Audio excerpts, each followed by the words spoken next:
नमस्कार दोस्तों, OCN network में आपका स्वागत है।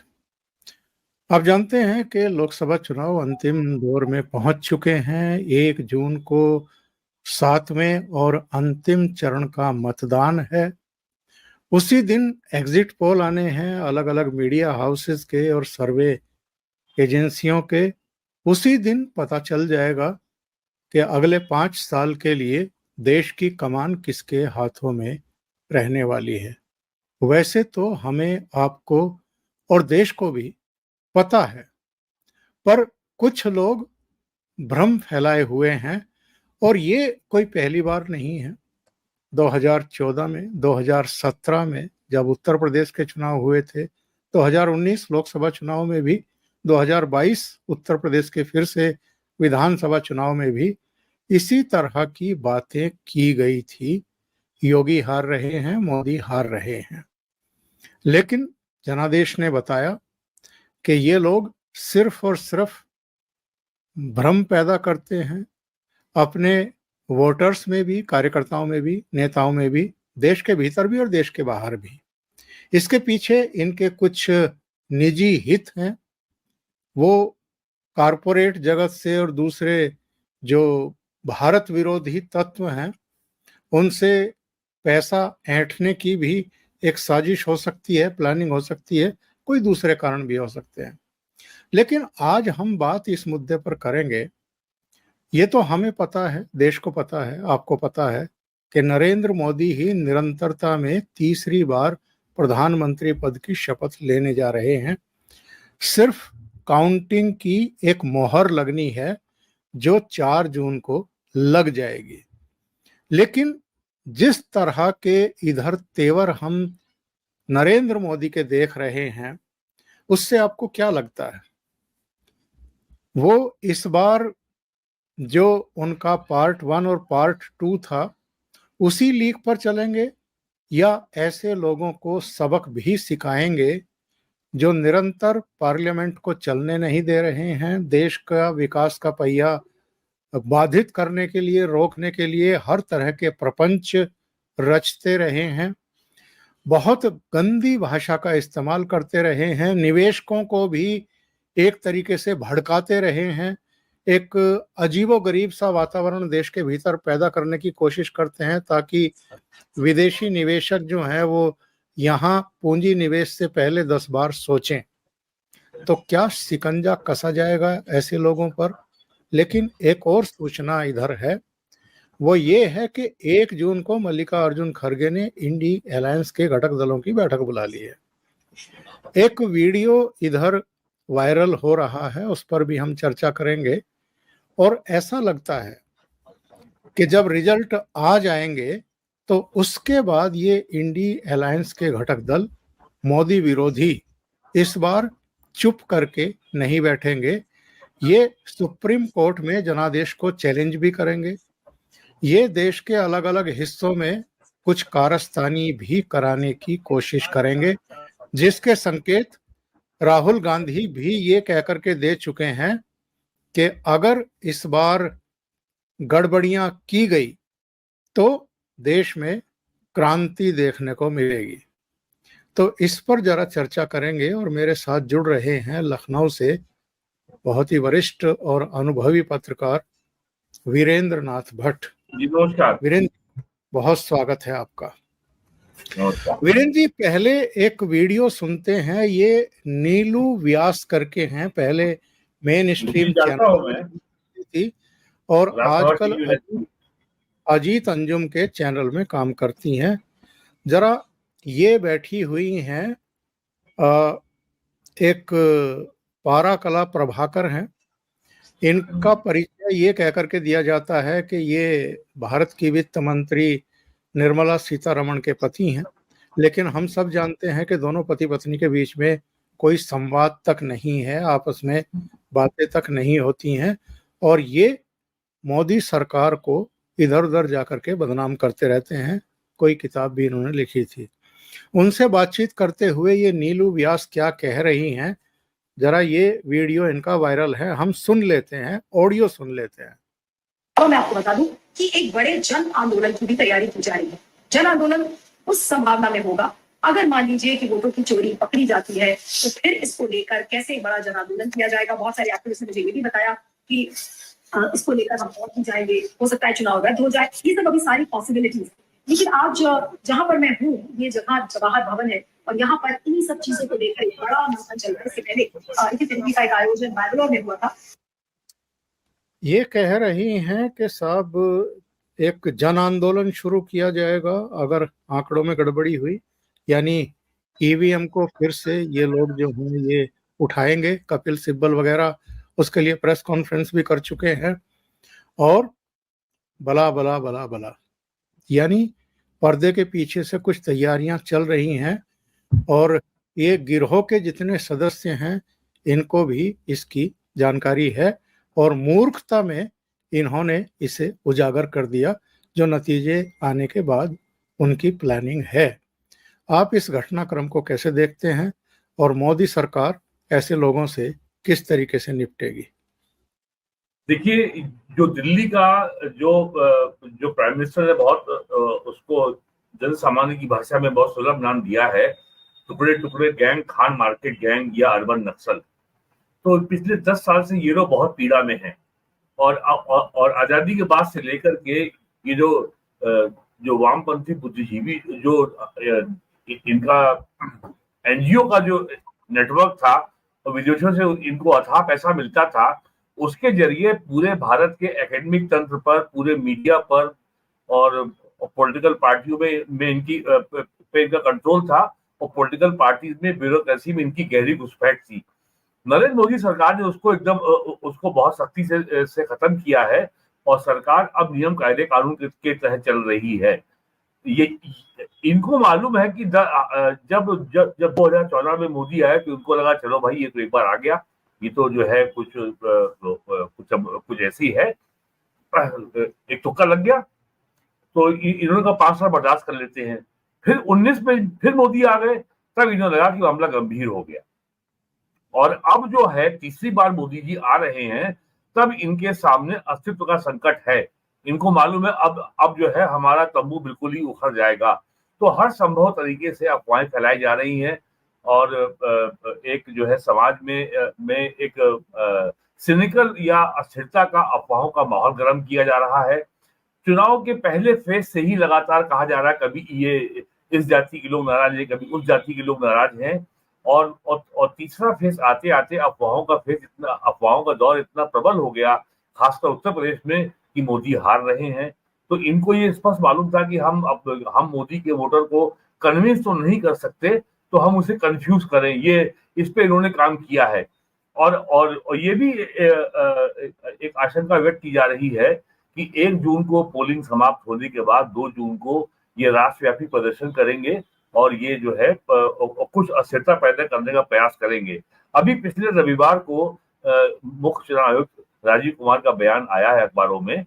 उन्होंने कहा है कि कैसे जो है संदिग्ध तरीके से पूरी चुनाव की प्रोसेस को कलंकित करने के लिए, डिस्क्रेडिट करने के लिए तरह तरह के मामले उछाले जा रहे हैं। सुप्रीम कोर्ट में भी मुकदमे दायर किए गए हैं, लेकिन कोर्ट ने चुनाव की चूंकि प्रक्रिया चल रही है उसमें दखल देने से इनकार कर दिया और चुनाव आयुक्त ने बहुत विस्तार से बताया कि किस किस फेज में कितने परसेंट टर्नआउट हुआ है, उसकी प्रोसेस क्या है, फॉर्म 17C क्या होता है। तो अब इनके हाथ से तो ये सब इन्होंने अब तक कर लिया है और ये मानने का कोई आधार नहीं है कि 4 जून को ये हारने के बाद ये चुप बैठेंगे। राहुल गांधी चुप बैठने वाले नहीं हैं। जो इनके आका बैठे हैं विदेश में, जो ग्लोबल डीप स्टेट अमेरिका में बैठा हुआ है और उसका जो सबसे बड़ा मोहरा है जॉर्ज सोरोस, तो ये लोग कुछ ना कुछ खुराफात करेंगे और समाज में घृणा फैलेगी, नफरत फैलेगी और ये हर तरह की सबवर्सिव एक्टिविटी, ये हर तरह की विध्वंसकारी एक्टिविटी करेंगे। ये कुछ भी करने से बाज नहीं आएंगे। इनको मालूम है writing on the wall is very clear.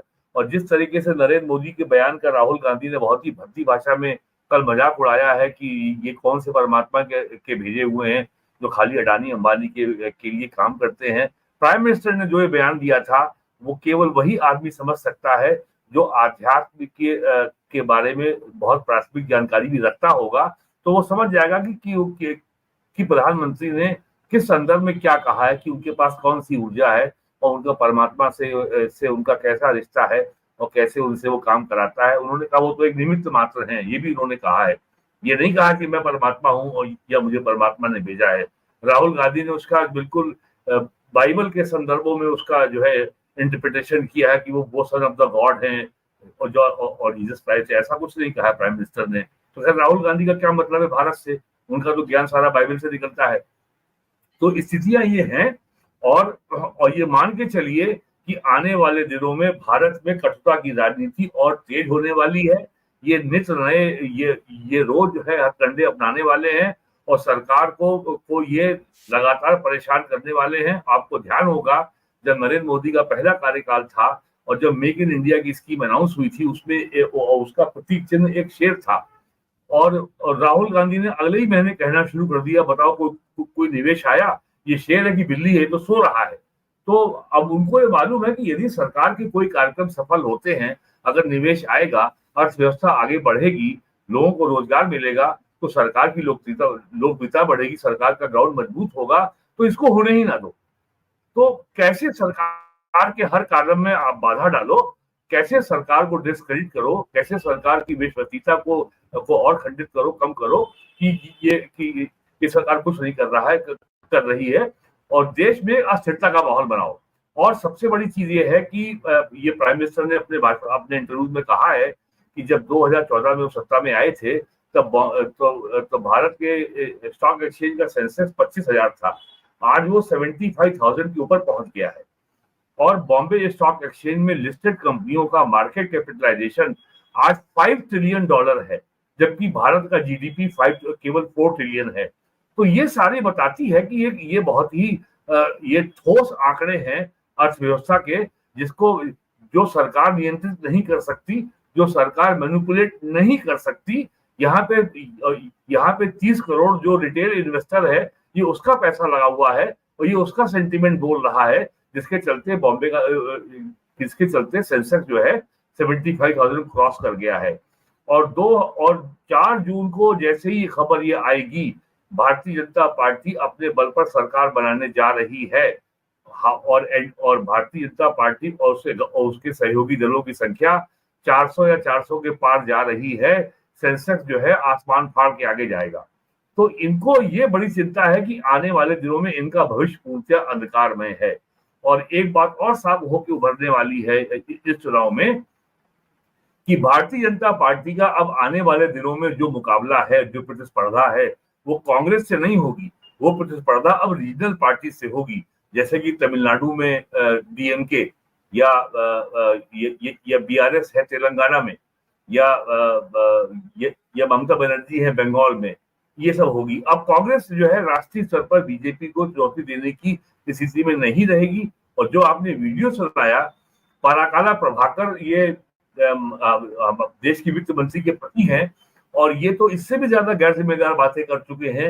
ये तो यहाँ तक कह चुके हैं कि बीजेपी की मेजोरिटी नहीं आएगी और सरकार मोदी नहीं बना पाएंगे, लेकिन नरेंद्र मोदी फिर भी पद से इस्तीफा नहीं देंगे और उसके बाद एक संवैधानिक संकट खड़ा होगा। तो ये तो इतने काल्पनिक ऐसी बातें कर रहे हैं। अरे भाई, किसने कहा? ये जानकारी कहाँ से मिली आपको कि बीजेपी का बहुमत नहीं आ रहा है? और ये किससे जानकारी मिली आपको कि बहुमत अगर नहीं आएगा तो मोदी इस्तीफा नहीं देंगे? ये काल्पनिक बातें खड़ा करके जो आप जो है समाज में अस्थिरता का और नफरत का और ये जो और अविश्वास का जो माहौल बनाने का जो प्रयास आप कर रहे हैं, इसके पीछे कौन है, क्या नीयत है? मुख्य चुनाव आयुक्त ने भी कहा है, इस बात की जांच होनी चाहिए कि इलेक्शन प्रोसेस शुरू होने के बाद चुनावों की विश्वसनीयता पे सवाल उठाने का जो संगठित अभियान चल रहा है, ये क्या हो रहा है, कहाँ से हो रहा है, कौन इसे संचालित कर रहा है, इसकी जांच होनी चाहिए। तो वीरेन जी, हम देख रहे हैं जब डीमोनेटाइजेशन किया गया तो राहुल गांधी ने देश को भड़काने की कोशिश की। जब जीएसटी लागू किया गया तो व्यापारियों से लेकर के व्यवसायियों और तमाम उद्योगपतियों से लेकर के फुटकर दुकानदारों को सबको भड़काने की कोशिश की। CAA लाया गया तो शाहीन बाग समेत और कई जगहों पर इस तरह की चीजें हुई। लंदन में बैठ कर के इन्होंने कहा कि पूरे देश में जो है केरोसिन छिड़क दिया गया है, बस माचिस दिखाए जाने की जरूरत है। और इस चुनाव के दौरान भी चाहे उन्होंने जातिवाद के आधार पर, चाहे आर्थिक आधार पर सर्वे कराने और फिर गरीब गुरबा के नाम पर राजनीति करने के लिए, उनको उनका हक उपलब्ध कराने देने के लिए जिस तरह की भड़काऊ बातें की हैं, उससे आपको लगता है कि ये बाज नहीं आएंगे? चुनाव परिणामों के बाद भी ये जिस केरोसिन की बात कर रहे थे, ये देश भर में एक अफरा तफरी का माहौल, एक हिंसा का, एक आगजनी का, सामाजिक टकराव का एक माहौल बनाने की चेष्टा करेंगे। ऐसे में जाहिर है सरकार के पास भी सूचनाएं होंगी, तो सरकार की तैयारियां किस तरह की होंगी और ये किस हद तक जा सकते हैं? सरकार की तैयारियों का तो सबसे बड़ा सबूत ये है कि ये किसी भी हद तक जाने को तैयार बैठे थे, लेकिन कुछ कर नहीं पाए पिछले 3 महीनों में। तो सरकार की तैयारी का तो आप अंदाजा इसी से लगा सकते हैं। यहाँ पहले बात करते हैं नोटबंदी की। राहुल गांधी ने नोटबंदी को लेकर बड़ा हल्ला मचाया। 8 नवंबर 2016 को नोटबंदी की गई थी। उस समय 15.86 लाख करोड़ रुपए के नोट वापस लिए गए थे। सबने कहा कि साहब ये क्या नोटबंदी है, सब नोट तो वापस आ गए। लेकिन किसी ने ये नहीं पूछा कि जो नोट नकली थे वो कितने थे सर्कुलेशन में, जो वापस नहीं आए उसकी तादाद इससे भी अधिक थी। ये उन्होंने नहीं पूछा। और यहां मैं बता दूं कि एक मल्टीनेशनल कंपनी है डेलारू, DELARUE। डेलारू का जो है ये आरबीआई को पेपर सप्लाई करती है नोट छापने का। इसका पाकिस्तान के साथ ज्वाइंट वेंचर था। और जब प्रणब मुखर्जी वित्त मंत्री थे तब उन्होंने डेलारू के ऊपर रोक लगाई थी। और जब 2012 में फिर से वित्त मंत्री बने पी चिदम्बरम, तो उन्होंने डेलारू के संग ठेका बहाल कर दिया। और एक उस समय वित्त सचिव थे अरविंद वीर मायाराम, राजस्थान कैडर के IAS अफसर हैं। उनके खिलाफ सीबीआई की जांच कर रही है। वो मामला अभी चल रहा है और चुनाव के बाद वो मामला सामने आएगा और सारा मामला खुलेगा कि ये जो है क्या घोटाला हुआ है। और ये मामला तब खुला था 2009 में, जब यूपी के ये जो सिद्धार्थनगर जिले में एक तहसील है डुमरियागंज, वहां के स्टेट बैंक ऑफ इंडिया के कैश चेस्ट में सीबीआई ने रेड किया। वहां पे उसको जो है फेक करेंसी का जखीरा मिला। तो सीबीआई को शक था कि शायद ये पैसा नेपाल के बॉर्डर के जरिए लाया गया है। स्टेट बैंक ने रिकॉर्ड से साबित किया कि ये पैसा उनको आरबीआई की चेस्ट की जो वॉल्ट से आया है, बॉम्बे से। तो आरबीआई की वॉल्ट में जो है ये फेक करेंसी नोट रखे हुए थे, तो मामला वो दब गया था। तो एक तो ये बहुत गंभीर मामला है। दूसरी बात जीएसटी की। गुड्स एंड सर्विसेज टैक्स का जो है 1996 में 1995 में 10 साल के बाद जब 135 देशों के बीच में जब लगातार निगोसिएशन हुआ, तो उसके पहले एक था GATT, general agreement on trade and tariff, जो यूएन के मैंडेट में था। मोरक्को की राजधानी मराकेश में 95 में एग्रीमेंट साइन हुआ और उसमें डंकर ड्राफ्ट साइन हुआ। और डंकर ड्राफ्ट साइन होने के समय 135 देशों ने ये एग्रीमेंट साइन किया कि वो अपने देश में जीएसटी लागू करेंगे।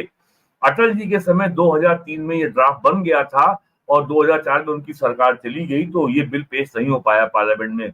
2005 में ये बिल पार्लियामेंट में पेश हुआ जब कांग्रेस की सरकार थी, पी चिदम्बरम वित्त मंत्री थे। और उसके बाद ये बिल पार्लियामेंट्री कमेटी को रेफर हो गया था। जो मैन्युफैक्चरिंग स्टेट थे उनका वो इस बिल का विरोध इसलिए कर रहे थे कि जीएसटी जो है वो डेस्टिनेशन टैक्स है, वो ओरिजिन टैक्स नहीं है। अगर हरियाणा के मानेसर में मारुति कार बनती है और अगर वो बिकती है उत्तर प्रदेश में, तो उसका टैक्स यूपी को मिलेगा, हरियाणा को नहीं मिलेगा। तो यानी जो मैन्युफैक्चरिंग स्टेट थे तमिलनाडु, कर्नाटक और गुजरात, महाराष्ट्र और पंजाब, इन्होंने इसका विरोध किया था। और कांग्रेस के लोग बहुत जोर शोर से बताते हैं कि मोदी ने विरोध किया था। वो ये नहीं बताते कि मोदी जी ने विरोध क्यों किया था। और राज्यों की मांग थी कि केंद्र सरकार हमसे वादा करे, हमें भरोसा दे कि हमारा जो टैक्स लॉस होगा उसे कंपनसेट करेगी और ये गारंटी देगी कि हमारा जो है जो नॉन टैक्स ये जो इनडायरेक्ट टैक्स रेवेन्यू है ये हर साल बढ़ेगा 14%। नरेंद्र मोदी ने इस बात को मान लिया और ये बिल पास हो गया और 1 जुलाई 2017 से ये बिल जो है लागू हो गया। और बिल लागू होने के पहले पार्लियामेंट्री स्टैंडिंग कमेटी में सारे दलों ने सर्वसम्मति से इसके बिल के ड्राफ्ट को सहमति दी थी। और ये संवैधानिक परंपरा है लोकतांत्रिक की, और ये संसदीय परंपरा है। जब किसी बिल में पार्लियामेंट्री कमेटी में सहमति बन जाती है, सर्वसम्मति बन जाती है या आम सहमति बन जाती है, उस बिल के ऊपर संसद के दोनों सदनों में चर्चा नहीं होती, डिबेट नहीं होती और सारे दलों के वॉइस वोट ये ध्वनि मत से ये बिल पारित हुआ था। और उसके बाद राहुल गांधी कहने लगे ये जीएसटी तो जो है ये गब्बर सिंह टैक्स है, फिर बोले ये तो गृहस्थी सर्वनाश टैक्स है। अरे भाई ये आपकी सहमति से लागू हुआ है। न्यू पेंशन स्कीम का कानून 2013 में लागू हुआ है, मनमोहन सिंह प्राइम मिनिस्टर थे और न्यू पेंशन स्कीम का कानून जो है PFRDA pension fund regulatory development authority का बिल 2013 में पास हुआ था और सारे राज्यों में सहमति थी। केवल 2 राज्यों ने लागू नहीं किया था, पश्चिम बंगाल और त्रिपुरा। बीजेपी की सरकार बनने के बाद वहां भी लागू हो गया और केवल बंगाल ही ऐसा राज्य है जहां ये आज भी लागू नहीं है। तो ये तो है असलियत। तो इनको केवल झूठ बोलना है। और जब अभी इलेक्शन कैंपेन शुरू हुआ था तो फर्स्ट फेज की सीटों में सहारनपुर, मुजफ्फरनगर में ये आरोप लग रहा था कि नरेंद्र मोदी ने अडानी का और उद्योगपतियों का जो लोन माफ किया है वो 4 लाख करोड़ है। बलिया पहुंचते पहुंचते वो 24 लाख करोड़ हो गया। आज एक बड़े प्रतिष्ठित टीवी चैनल में समाजवादी पार्टी का प्रवक्ता बोल रहा था कि 16 लाख करोड़ रुपए का जो है लोन माफ कर दिया। अरे भाई 24 लाख करोड़ रुपए तो भारत सरकार की टोटल रेवेन्यू की इनकम नहीं है। और ये कानूनी व्यवस्था है कि यदि सरकार किसी बिल को माफ करेगी, यदि सरकार किसी लोन को माफ करेगी तो सरकार उतना पैसा अपने बजट में प्रोविजन करके उस बैंक को देगी। जबकि वर्तमान व्यवस्था के अनुसार कौन सा बैंक किसको क्या लोन दे रहा है, कैसे वसूल रहा है और कौन सा लोन एनपीए हो गया, कौन सा लोन बैड डेट हो गया और ये जो वसूला नहीं जा सका, इस पूरे प्रकरण में भारत सरकार की कोई भूमिका है ही नहीं। Insolvency bankruptcy board of India ये सारा काम देखता है और इसके अधीन जो एनसीएलटी है, नेशनल कंपनी लॉ ट्रिब्यूनल, जो बंबई में है, दिल्ली में है, कलकत्ता में है, अन्य कुछ बड़े शहरों में है, जहां पे हाई कोर्ट का रिटायर्ड जज होता है, वो क्वासी को वो अपने आप में कोर्ट है, ये एनसीएलटी में तय होता है। भारत सरकार की इसमें कोई भूमिका नहीं है, लेकिन लगातार झूठ बोला जा रहा है और लोगों को इसमें मजा आ रहा है। तो ये अब अगर झूठ पे ही पूरा आपका नैरेटिव खड़ा होना है तो सरकार कहां तक रोज इनके झूठ का को जो है। और आपको ध्यान होगा इसीलिए लास्ट ईयर राज्यसभा में और लोकसभा में स्पीकर ने और राज्यसभा में आपके चेयरमैन ने जब किसी मेंबर ने उल जरूर आरोप लगाए तो दोनों पीठों में चेयर से ये डायरेक्शन दिया गया कि आप इस आरोप को ऑथेंटिकेट करें। तब ये कहा गया कि सरकार हमारा गला घोट रही है। अरे आप कह रहे हैं कि मोदी ने पार्लियामेंट बिल्डिंग को बेच दिया, तो कोई इसका आधार तो बताएंगे या जो मन में आएगा आप बोल देंगे।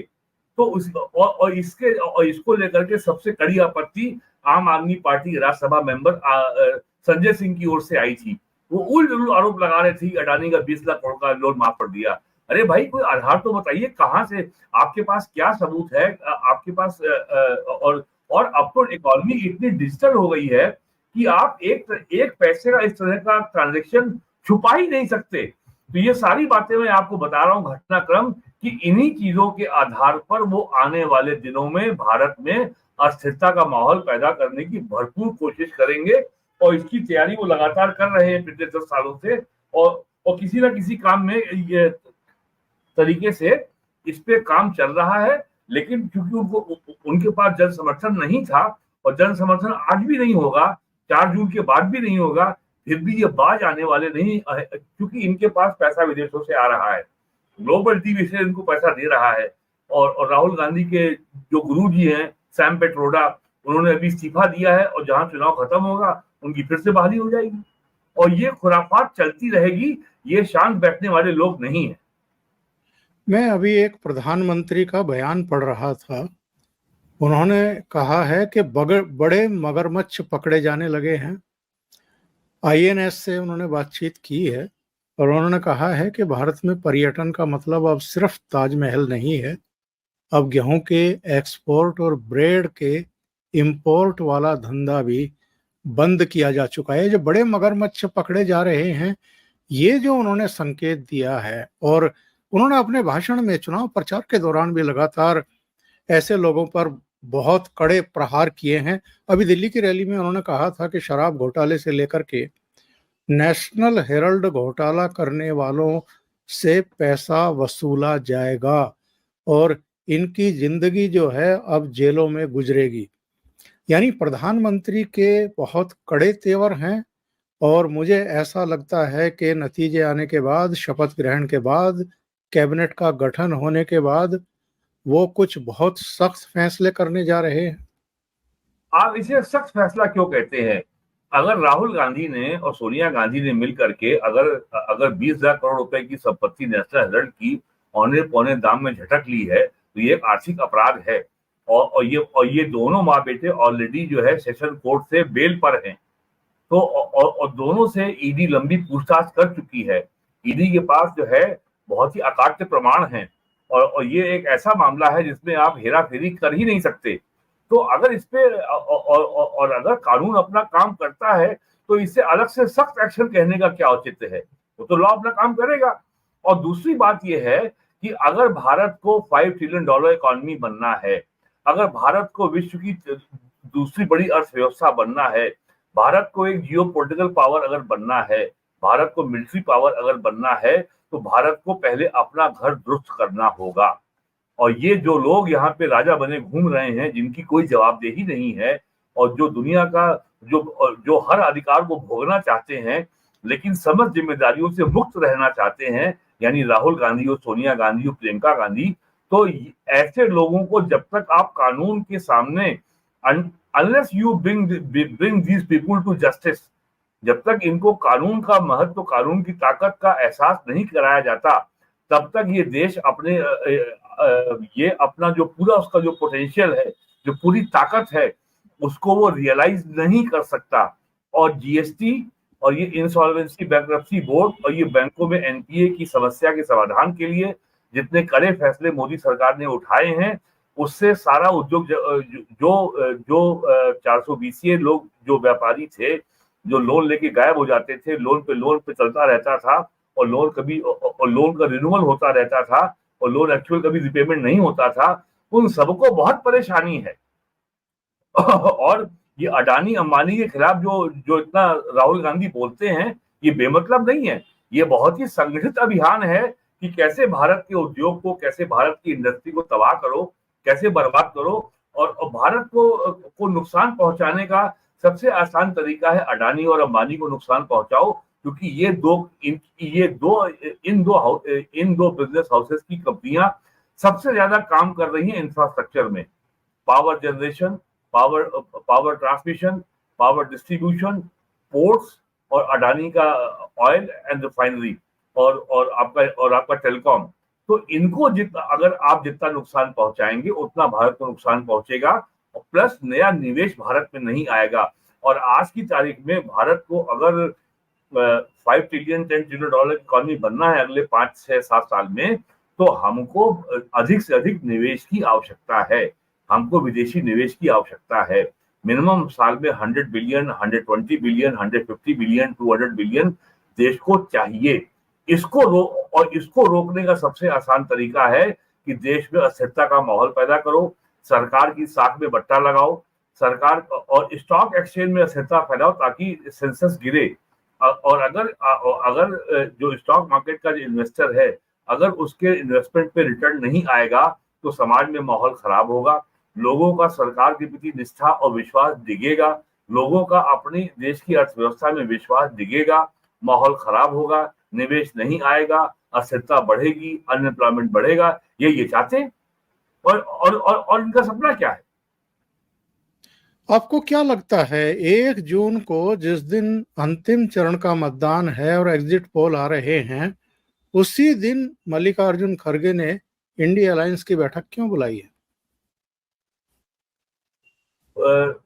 ये तो तय है और ये तो बीजेपी के नेताओं ने कह भी दिया है कि जो है अर्जुन खड़गे को बलि का बकरा बनाया जाएगा। तो हो सकता है कि ये इस तरह की पेशबंदी करके राहुल गांधी के खिलाफ माहौल बनने से कैसे रोका जाए, ये उसी लिए है कि भाई कि कम से कम जो इंडिया अलायंस के लोग हैं उनको मना लिया जाए कि अभी तुरंत जो है राहुल गांधी के को लेकर के कोई भी आप बयान ना दें, कोई प्रस्ताव ना पास करें और ऐसा कोई चीज सामने हमारे अलायंस की ओर से नहीं आनी चाहिए जो राहुल गांधी की जो लीडरशिप क्वालिटी है, जो उनकी क्षमताओं पे कोई प्रश्न उठाती हो।